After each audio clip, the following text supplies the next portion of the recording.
Boa noite. No mercado editorial brasileiro, o setor de histórias em quadrinhos é o que registra maior expansão.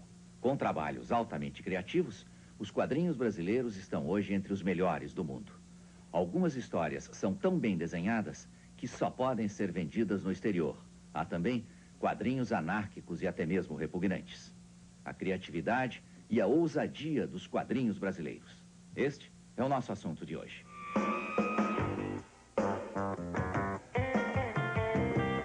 O quadrinho erótico ele é quase uma coisa didática. Aí eu tava masturbando assim quando estava chegando no ápice. Em 1 minuto, no documento especial.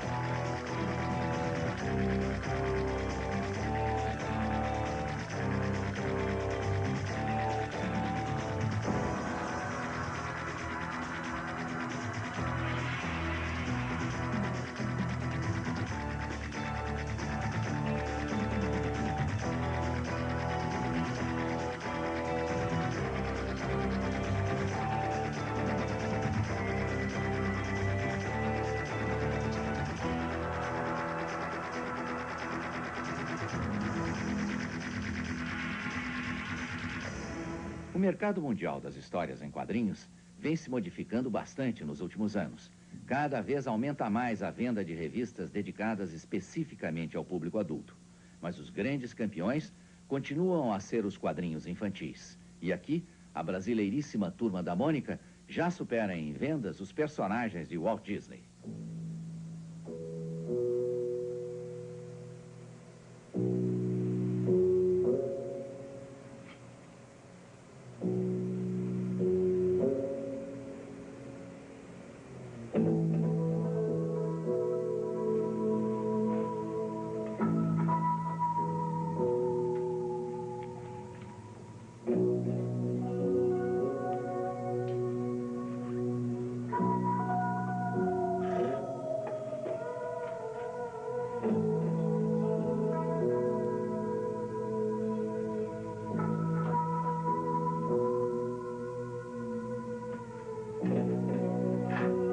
Quadrinho é mania, é entretenimento, mas também pode ser cultura e paixão.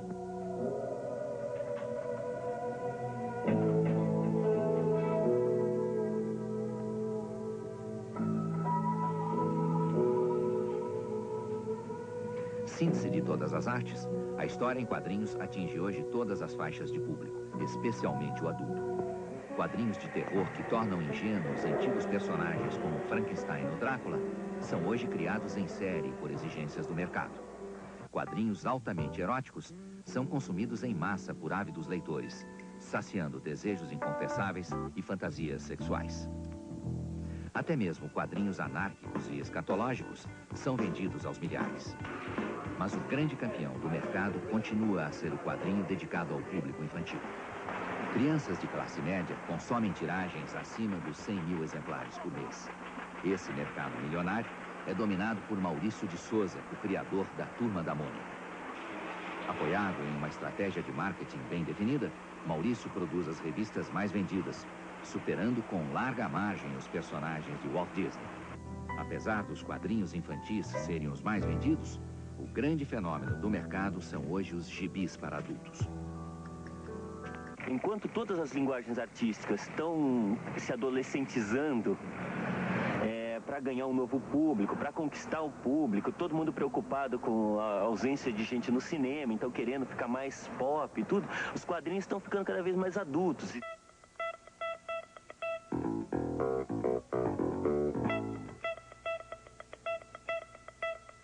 O quadrinho adulto começou a ser reconhecido no Brasil em meados dos anos 80, através do gênero de humor.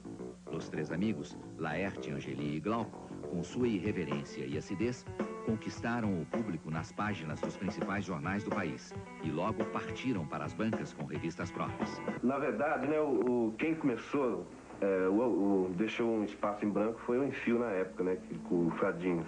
E o Angeli, depois de muito tempo que não tinha mais nenhuma revista assim de impacto assim dentro do mercado, né? O Angeli retomou esse mercado com o Chiclete Banana. Tem uma ligação entre quadrinho adulto e quadrinho de humor que eu acho muito característica do Brasil.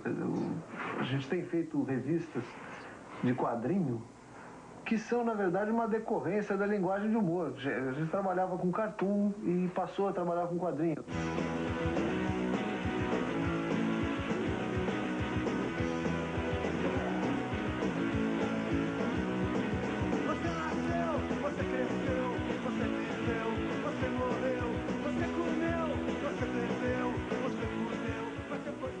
Sexo, drogas e rock and roll são sinônimo de sucesso também no universo dos quadrinhos.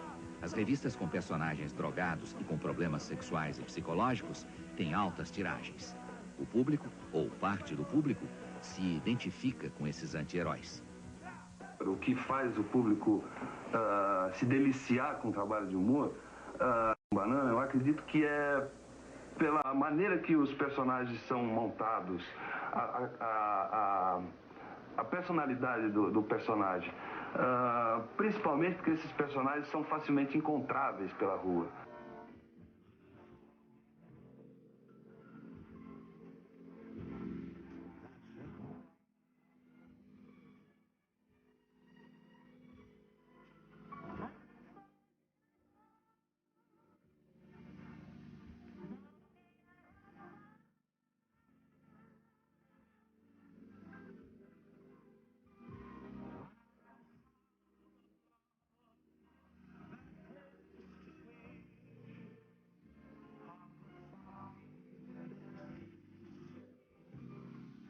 O Dom Jorge está batendo numa porta de uma festa, aí o cara dá uma festa, né? E tem 3 pessoas dentro do banheiro. O cara abre a porta, é limpeza, é o Dom Jorge, pode entrar. Em cima da tampa da privada tem um monte de cocaína, né? Que eles estão cheirando dentro do banheiro de uma festa. E aí o Dom Jorge pega a ponta assim e fala se pode. Ele fala, claro, Dom Jorge, manda bala. Ele levanta a tampa e dá um mijão. Personagens ingênuos como Mickey Mouse servem de inspiração para autores brasileiros como Fernando Gonçalves, criador do Nickelnáusea, sucesso de público e de crítica. Pouco depois de lançar o Nickelnáusea no jornal Folha de São Paulo, Gonçalves criou a Revista do Rato, que já mudou 3 vezes de editora, mas continua vendendo bastante. A ideia na hora de fazer um rato fosse que ele tivesse característica de um rato mesmo, característica psicológica. Ele não usasse roupa, não ficasse dirigindo automóvel, que nem o Mickey, por exemplo.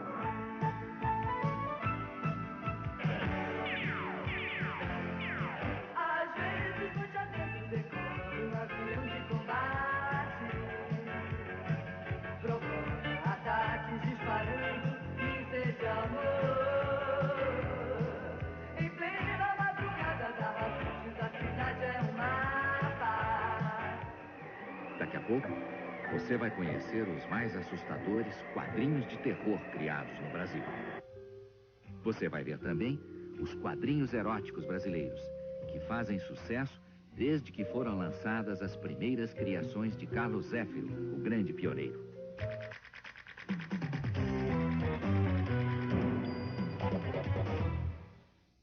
O pioneiro dos quadrinhos para adultos é um personagem muito nebuloso, digno de uma história de mistério. Assinava-se Carlos Zéfiro e as revistas que desenhava altamente eróticas eram vendidas de forma clandestina. E até hoje, 30 anos após o lançamento das primeiras revistas de Zéfiro, não se sabe ao certo sua verdadeira identidade.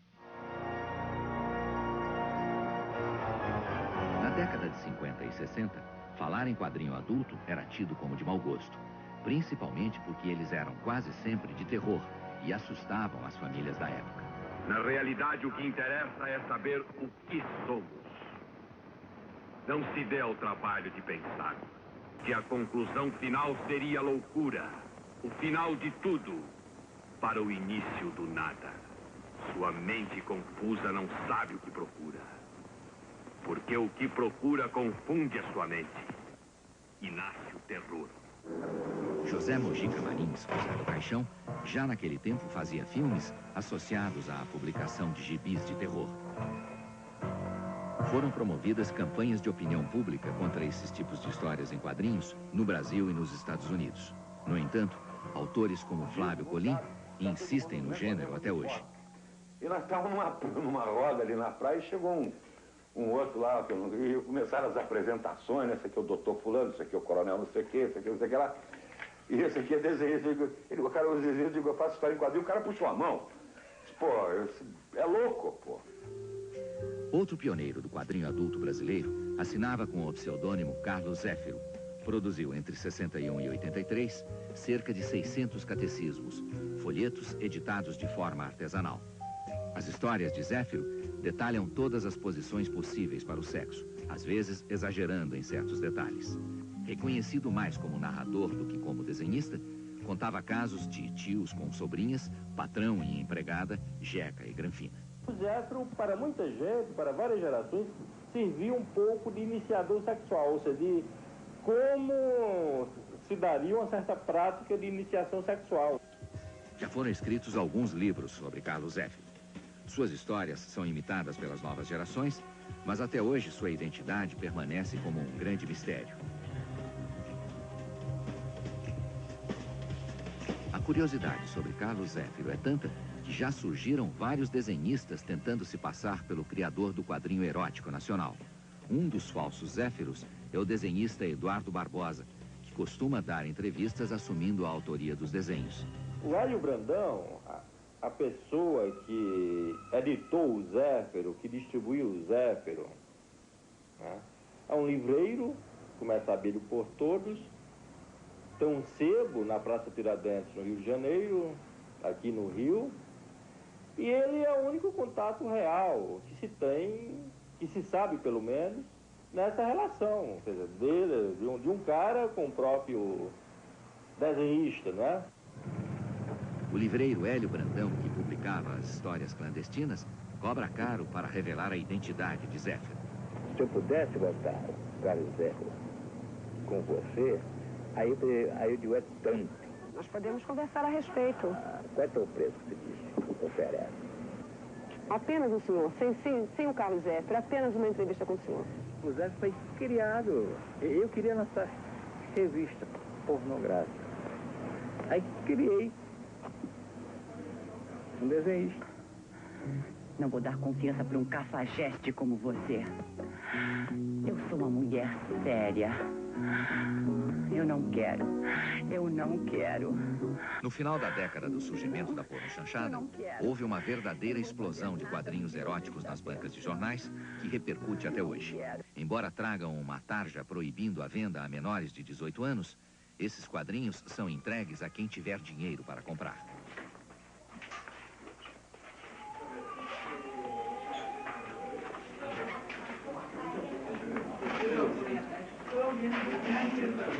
Aí eu entrei no banheiro, aí comecei a me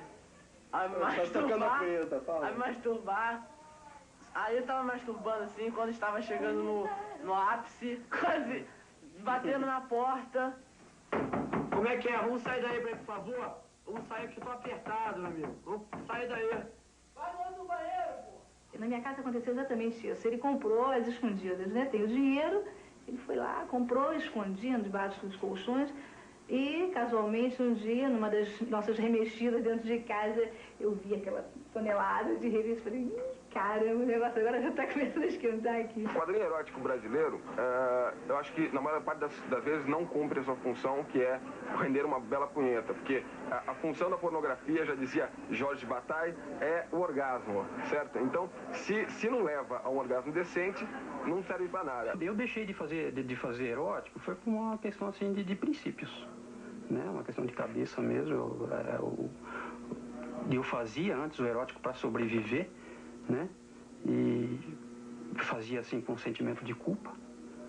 E a primeira oportunidade que eu tive, então eu deixei de fazer. Ao contrário de Rodval Matias, Franco de Rosa e sua equipe não têm vergonha ou sentimentos de culpa por fazer quadrinhos eróticos. Pela editora Nova Sampa, Franco produz e publica vários títulos mensais com grande aceitação. O quadrinho erótico ele é quase uma coisa didática, ele mexe diretamente com as pessoas. Então, ele é diferente do quadrinho de super-herói, onde o quadrinho de super-herói ele realiza as fantasias das crianças, né, talvez em termos de voar, ter superpoderes e tal, mas a pessoa não vai exatamente imitar um super-herói, né? Enquanto no quadrinho erótico a pessoa vai tentar até fazer exatamente o que está acontecendo ali nos quadrinhos. Daqui a pouco, você vai saber por que os melhores desenhistas brasileiros só conseguem editar seus trabalhos no exterior. Você vai conhecer também os quadrinhos mais pornográficos do país.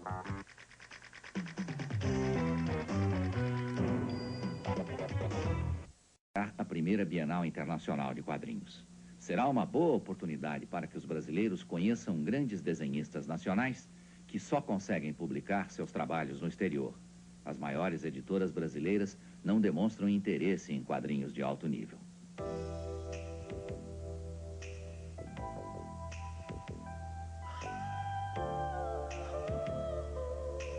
Uma grande parte da produção brasileira de quadrinhos não é conhecida pelo público porque não chega às bancas ou livrarias.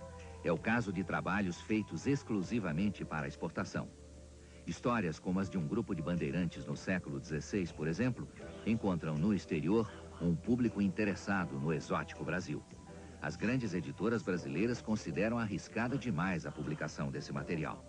Um Batman que atinge, não sei, 100 mil, 200 mil leitores nos Estados Unidos, atingem mais uns 80, 60 mil no Brasil.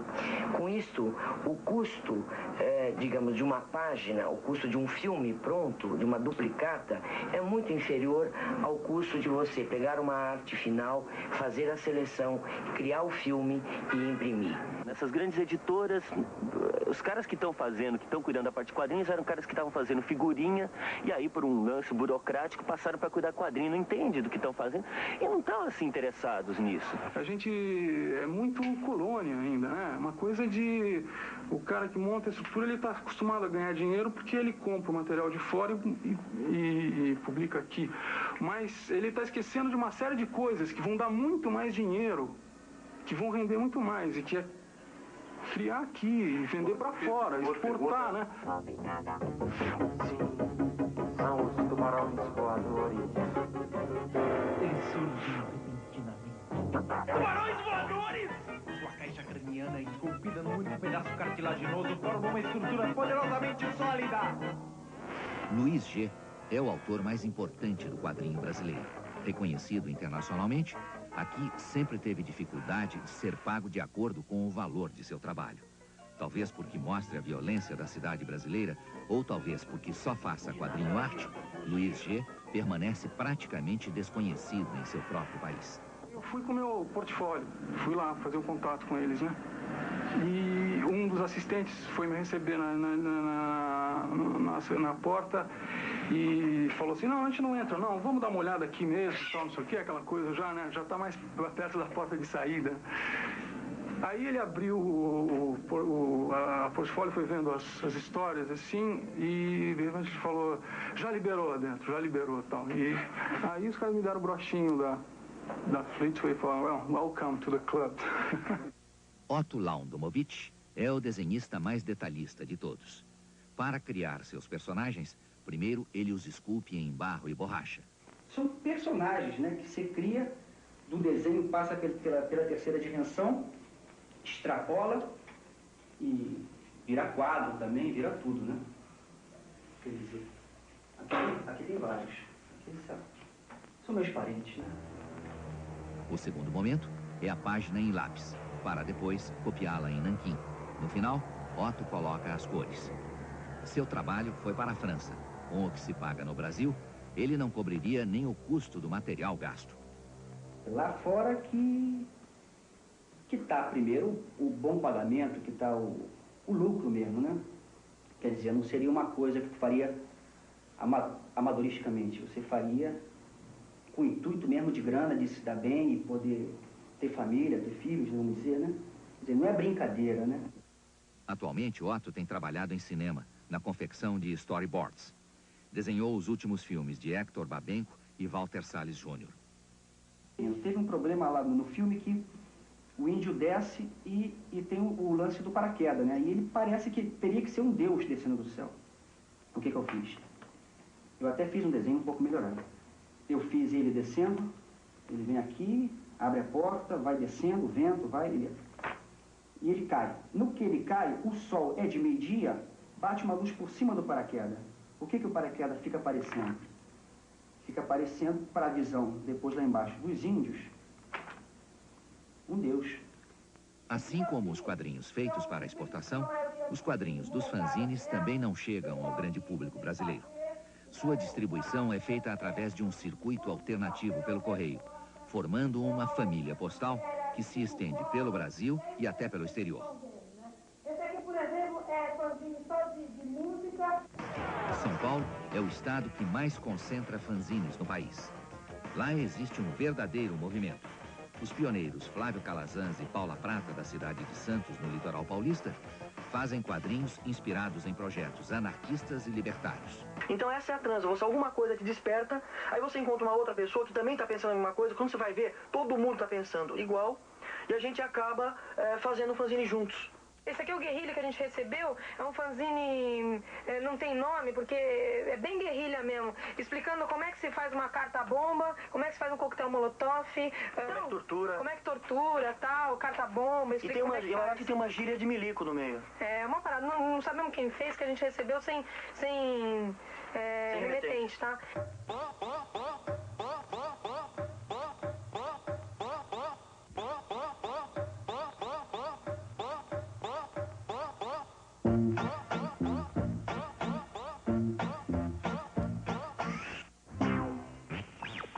Batman, Super-Homem e Dick Tracy não são os únicos personagens saídos dos quadrinhos que estão chegando às telas.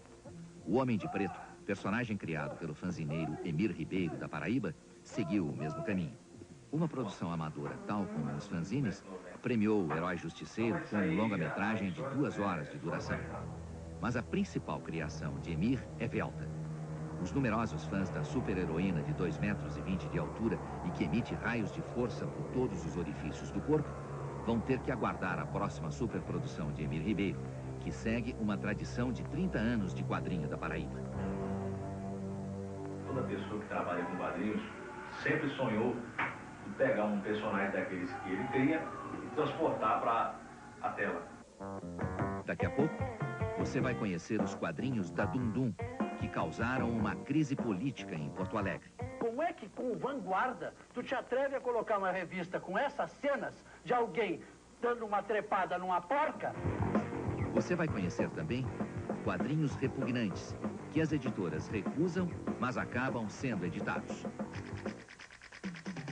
Sua criatividade não tem limites e abrange todo tipo de temas, alguns verdadeiramente repugnantes. Quase sempre são quadrinhos marginais, que circulam fora do mercado tradicional e dificilmente podem ser encontrados nas bancas de jornais.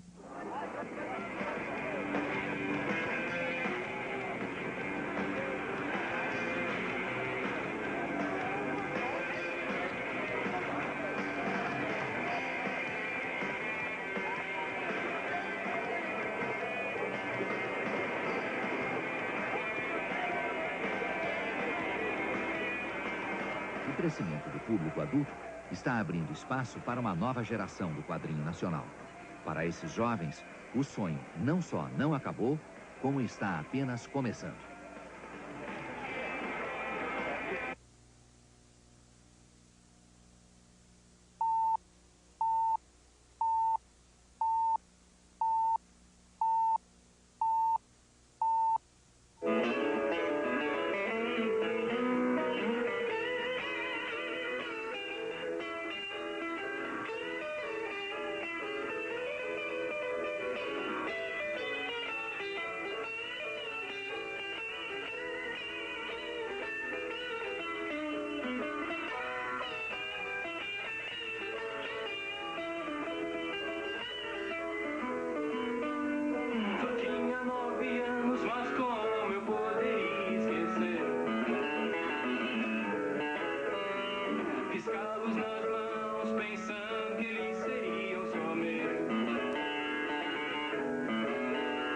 Titia que estou pra chupar os seus peitinhos durinhos.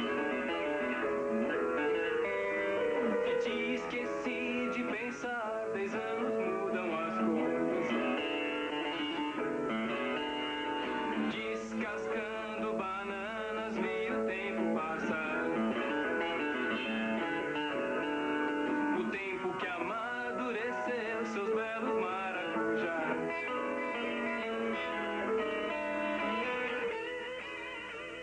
Uma espécie de Robert Crumb brasileiro e principal representante do underground paulista, Marcati é o autor dos quadrinhos mais porcos e nojentos. Sua estética mistura sexo e escatologia, sem nenhuma possibilidade de aceitação pelas grandes editoras. Para assegurar sua liberdade de criação, Marcati tornou-se dono de sua própria gráfica e praticamente o único distribuidor de suas revistas. Nunca teve lucro, até mesmo porque essa jamais foi sua intenção. Faz esse trabalho marginal há quase 10 anos. Seu universo retrata tudo que considera que há de mais desprezível na humanidade.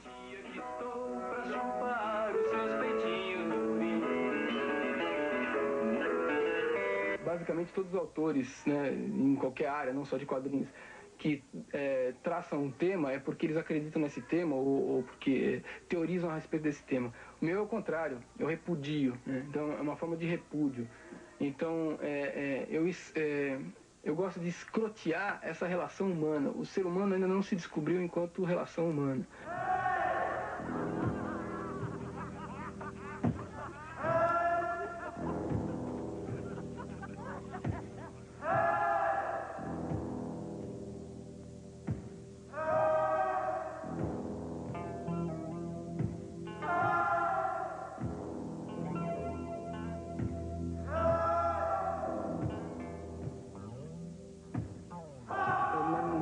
Em que nascem os moralismos, nascem as taras. E quanto mais moralismo, mais taras. Então é uma relação sempre oposta. Então, para mim, eu chuto o pau da barraca para todo lado, entendeu?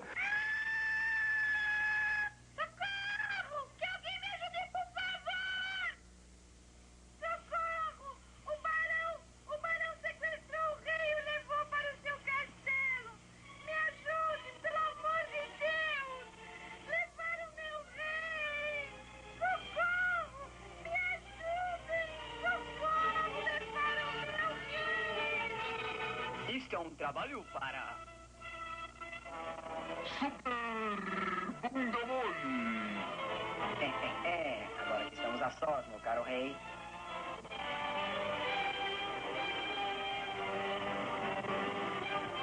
Podemos começar o nosso ritual. Esse que você pensa, Barão Condurker? Não, Super Bunda Mole, espere, por favor. Vossa Majestade pode sorrir satisfeita. Eu livrei do terrível, Barão. Sorrir o caralho, Barão e eu nascemos um para o outro. Você, seu broxa, que é o vilão nessa história. Nunca mais encontrarei uma piroca como a dele. Vou me juntar ao meu querido Barão.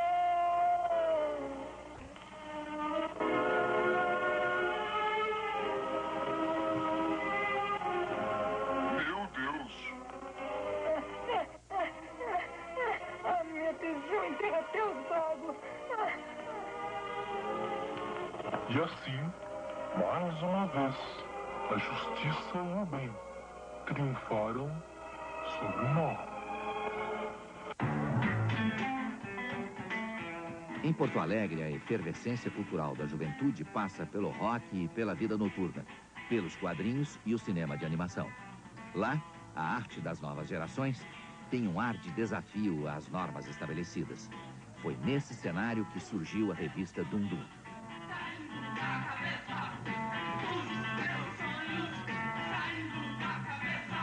Bom, eu situo a Dundum, dentro do contexto de Porto Alegre, como uma reunião, mais ou menos, de todo um trabalho que vem amadurecendo, assim, de quadrinho, de animação. Tem uma mistura com animação, o pessoal que faz música, que são artes, linguagens complementares. Criada por Gilmar Rodrigues e Adão Iturros Garay, a Dundum foi impressa com papel fornecido pela Prefeitura de Porto Alegre. Alguns vereadores indignados tentaram até tirar a revista de circulação, acusando-a de pornográfica. A polêmica tomou conta dos jornais e da televisão. Quando eu pego uma revista e começo a folhear, e tem filhas minhas do meu lado e eu vejo cenas de sexo explícito, evidente que eu tenho que me constranger.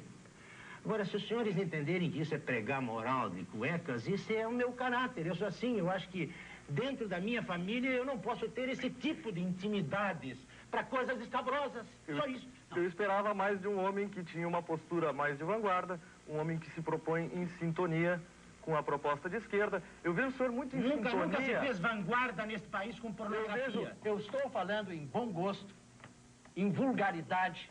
Isso é o seu juízo de valor. Mas sim, senhor, e eu quero saber... E eu tenho o meu. Como é que com vanguarda tu te atreve a colocar uma revista com essas cenas de alguém dando uma trepada numa porca e deixa levar para dentro de casa?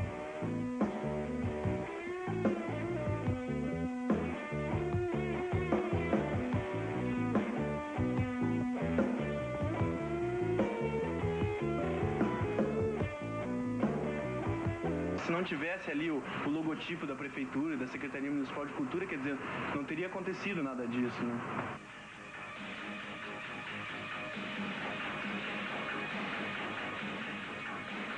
Transubstanciação, uma história completa de 48 páginas, revelou o paulista Lourenço Mutarelli. Tiago, o personagem principal, é um jovem assassino que só mata por amor. Procuro pegar bastante esse lado do sofrimento humano, esse lado das pessoas buscarem uma felicidade a vida inteira e depois morrerem e não ter felicidade nenhuma, é só uma coisa de uma esperança e tal. Na época do lançamento, a imprensa deu destaque ao fato de Mutarelli, que sofre de síndrome de pânico, ter criado transubstanciação durante um período de tratamento da doença. Nas crises agudas provocadas pela síndrome de pânico, o paciente tem a sensação de perigo de morte iminente, sem que haja um motivo real que a justifique. Parece que no caso de Mutarelli, os quadrinhos funcionaram como parte de sua terapia.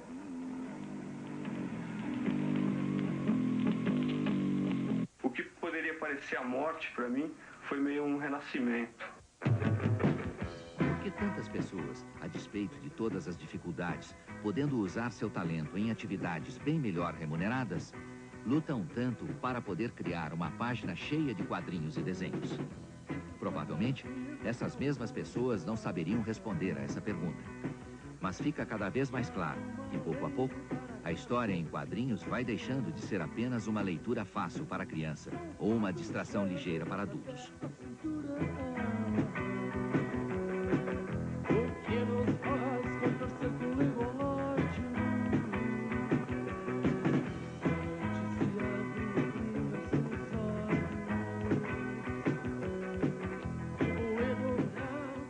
Daqui a pouco, você vai começar a conhecer as máfias urbanas que tomaram conta das grandes cidades.